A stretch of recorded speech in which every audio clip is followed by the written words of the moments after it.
हम लोग बात कर रहे हैं ना दिमाग की जो वर्किंग है, आप सबकी अलग अलग डिफ़ॉल्ट सेटिंग्स हैं। ठीक है, एक बिलाल का दिमाग है, एक अशे का दिमाग है, एक अदनान का है, एक अहमद का है, फिर आयशा का है, शुमाला का है, ईमान का।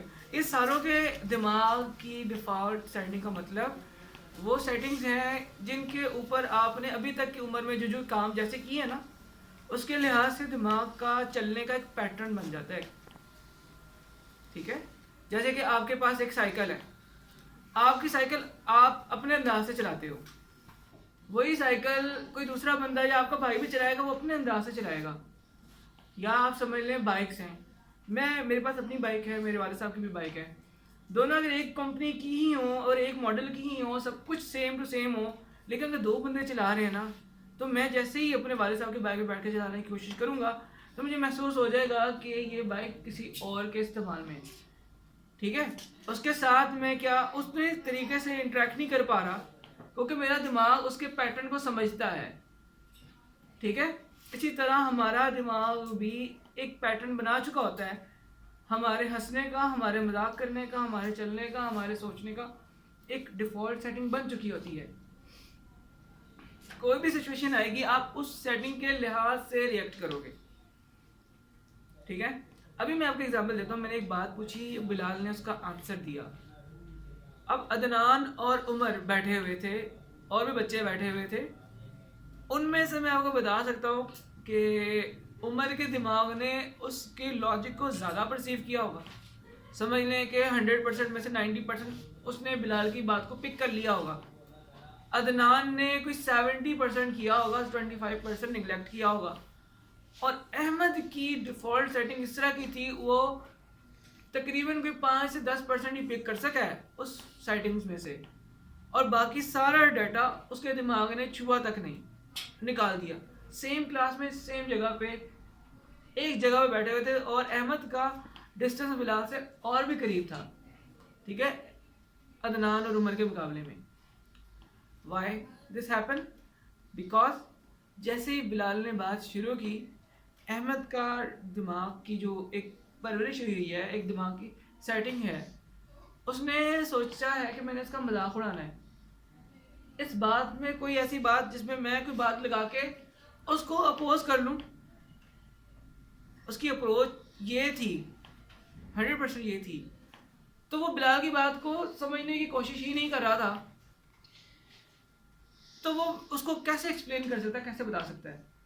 वो तो उसमें से हंसने मुस्कुराने वाली कोई बात निकालना चाह रहा था, उसका दिमाग। तो देखा दिमाग की वर्किंग कैसे होती है।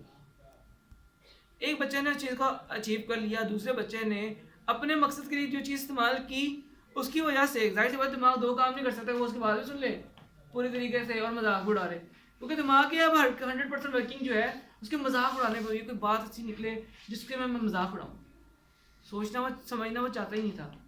जो समझने वाले थे, अदनान का दिमाग थोड़ा सा कॉम्प्लेक्स हो जाता है, वो डुअल वर्किंग कर रहा है। 25% मजाक की तरफ जाएगा, या 50% मजाक की तरफ जाएगा, 50% समझने की तरफ जाएगा, जिसे हम कहते हैं लापरवाह दिमाग। इसमें लापरवाही का आंसर होता है, क्योंकि वो कलेक्ट कितना डाटा कर रहा है, 50%। बाकी के अंदर से वो भी मजाक या फिर हल्का फुल्का लेके उसको इग्नोर करने की कोशिश कर रहा है।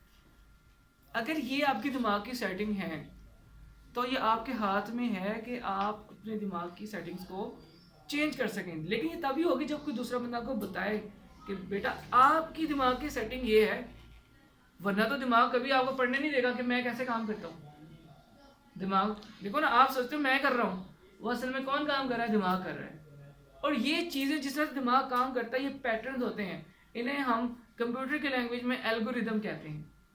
फेसबुक का, इंस्टाग्राम की एल्गोरिदम बहुत ख़तरनाक है, ख़ास तौर पे इंस्टाग्राम का।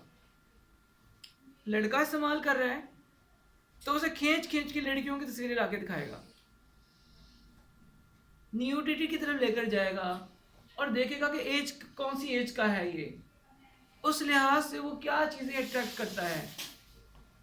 ठीक है, तो उन चीज़ों की तरफ लेकर जाएगा, और इतना ख़तरनाक हो जाएगा कि वो उन चीज़ों में फंसा रहेगा, एडिक्शन उसके अंदर आती जाएगी, एक से एक करता जाएगा। टिकटॉक भी ये काम करता है, वो आपका दिमाग को पढ़ रहा होता है, फिर उसके साथ आपके साथ उसका एक पैटर्न भी होता है ना, जिस पे आपने जिस अकाउंट से आपने लॉगिन किया हुआ है, उस लॉगिन के लिहाज से आपको चीज़ें फीड दे रहा होता है। यूट्यूब भी ये काम करता है। इंस्टाग्राम ज़्यादा पॉपुलर इस वजह से है कि वो उसका एल्गोरिदम बहुत ख़तरनाक है, वो पढ़ता है। फेसबुक भी ऐसे करता है, ठीक है, पढ़ने के बाद उस चीज़ को चेंज करता है। नेटफ्लिक्स का नाम सुना हुआ है आप लोगों ने, जिसके अंदर वीडियोस, मूवी, सीजन होते हैं। उसका एल्गोरिदम क्या है, अब वीडियो के ऊपर एक पिक्चर लगी होती है, उसे थंबनेल बोलते हैं, ठीक है।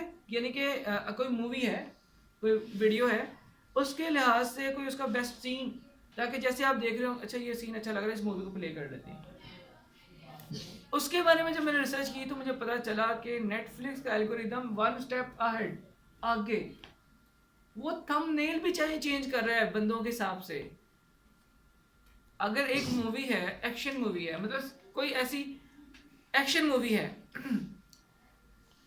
ठीक है, अब उसके ऊपर कोई फाइटिंग सीन होना चाहिए ना। फॉर एग्जाम्पल कोई ऐसा बंदा देख रहा है जो 60+ एज का है, ठीक है, अब वो एक्शन नहीं देखना चाहता, वो कॉन्सेप्ट के ऊपर बात करना चाहता है, चीज़ें देखना चाहता है, समझना चाहता है। अगर 90% लोगों के लिए उसने एक्शन सीन लगाया हुआ है, तो उस बंदे के लिए वहाँ पर कोई ऐसा सीन होगा जिसमें कुछ लोग बैठे होंगे, बातचीत कर रहे होंगे, या किसी आइडियाज़ के ऊपर कोई बात कर रहे होंगे, क्योंकि जाहिर सी बात है मूवी में बहुत सीन होते हैं, वो सीन तक चेंज करा ताकि ये बंदा क्लिक करे मुझे और व्यू करे, क्लिक करे व्यू करे, क्लिक करे व्यू करे। इतना तरीके से काम हो रहा है और आप इससे बिल्कुल बेखबर हैं। वो आपके माइंड को पढ़ रहा है और वो आपको समझ के आपको वो चीज़ें प्रोवाइड कर रहा है जिसको आप फ़ौरन क्लिक करेंगे, देखेंगे, वॉच करेंगे और उसके बाद अपना बेड़ा गर्क आप करेंगे। जो चीज़ें आ रही होती हैं ना, उनको तो मैं कहता हूँ वैसे ही नहीं देखना चाहिए। अपनी सर्च करने के बाद जो चीज़ें निकलें उनको देखेंगे तो वो आपका अपना सर्च है। इवन के मैं अगर उसके सामने बैठ के बात कर रहा हूँ ना, ये मुझे सुन रहा होता है और वो वाले एड्स देगा जिसकी मैं बात कर रहा हूँ। या मार्केट जाना है, मैंने जर्सी वगैरह लेनी है, तो मुझे बड़े बड़े ब्रांड्स के ट्राउज़र के, शर्ट्स के, जर्सीज के इश्तिहार आने शुरू हो जाएंगे गूगल में, इंस्टा में, यूट्यूब में। इसका टारगेट मार्केटिंग बोलते हैं इसे, टारगेटेड, ठीक है ना। मैंने खरीदना ना जर्सी, मैंने खरीदनी, मेरी ज़रूरत है, मैं पोटेंशियल बायर हूँ। उसके बजाय अगर वो ये चीज़ अहमद को दिखा दे, अहमद ने खरीदनी नहीं, उसको खरीद ली है, तो उसको दिखाने का तो फ़ायदा नहीं होगा, वेस्ट होगा। इसने लेनी भी नहीं है, जिसने लेने वाला है उसका माइंड बनेगा, वो जाके फ़ौरन जाके ले आएगा। ये माइंड हंटिंग बोलते हैं इसे। अपने दिमाग को पढ़ना, समझना शुरू करें। ओके जी।